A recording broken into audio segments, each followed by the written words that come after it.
खैर मकदम है। आज हम क्लास 8 का सबक 6 पढ़ेंगे जिसका नाम है गारू। गारू मेघालय सूबे की अहम कबाइली ज़ात है। गारू मिजाज से अमन पसंद, मेहनती, कुदरत से प्यार करने वाले होते हैं। इस गारू माशरे यानी उनका जो समाज है, उनका जो कुटुंब है कि दो अहम शख्सियात कहते हैं, शख्स की जमा एक से ज़्यादा लोगों को शख्सियात है। जापा जलिनपा और सुखपा बुंगीपा, ये उन दो लोगों के नाम हैं जो मेघालय के मशहूर लोग हैं। गारू माशरा इन दो अजीम शख्सियतों को बड़ी अकीदत से याद करता है, यानी इज्जत से याद करता है। गारू लोग मेघालय में कैसे बस गए, इसके बारे में एक कहानी है। कहा जाता है कि हजारों साल पहले गारू कबीले के बुजुर्ग चीन और तिब्बत की वादियों में इधर उधर घूमते फिरते थे।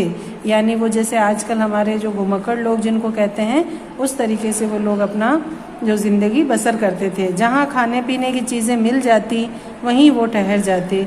जब खाने की किल्लत यानी कमी होती तो नई जगह की तलाश में निकल पड़ते। ये खाना बदोशी घुमक्कड़ लोगों को कहते हैं।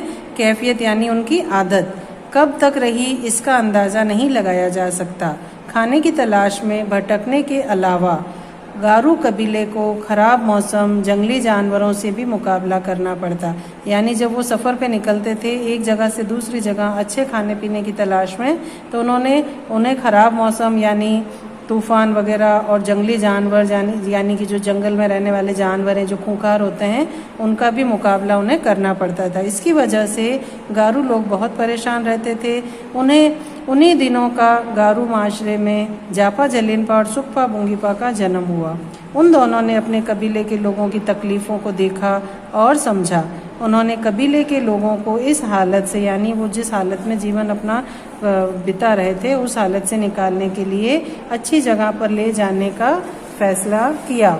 दोनों ने कबीले के लोगों को इकट्ठा किया यानी जमा किया और बताया कि उन्हें एक खूबसूरत मकाम पर ले जाएंगे। मतलब उन्होंने डिसीजन लिया।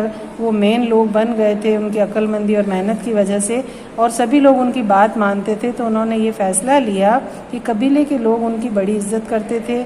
उन्होंने उनकी बात मान ली। कहा जाता है कि जलनपा और बुंगीपा इतने निडर और बाअसर का मतलब असर रखने वाले थे कि जंगलों के खूंखार जानवर भी उनकी आहट सुनकर भाग जाया करते थे।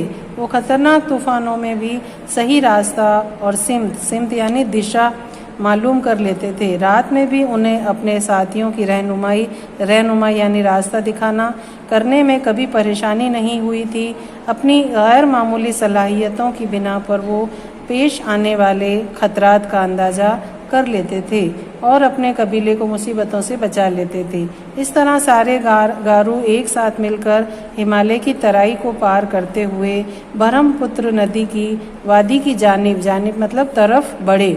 वो अपने सामान, घोड़े, जानवर वगैरह अपने साथ लेकर चल रहे थे।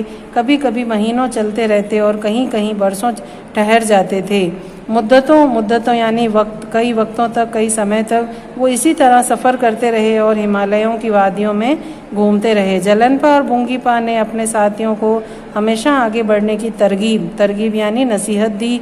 बरसों की तकलीफ वो सफ़र के बाद गारू कबीला आसाम के मैदानी जंगलों में आ पहुंचा। कहा जाता है कि उनका पहला पड़ाव कूच विहार, ये जगह का नाम है, कूच विहार के जंगल में पड़ा।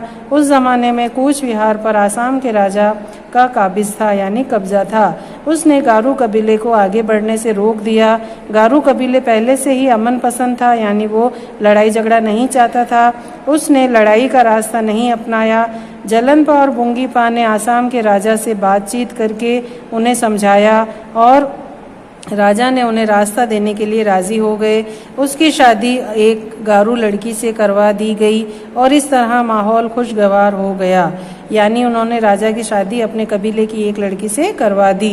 कुछ लोगों की राय है कि ये वाक़या पहली सदी कब्ल मसीह का है। आज कूच विहार का इलाका मगरबी बंगाल में शामिल है। कहा जाता है कि गारू कबीले के कुछ लोग कूच विहार में बस गए थे।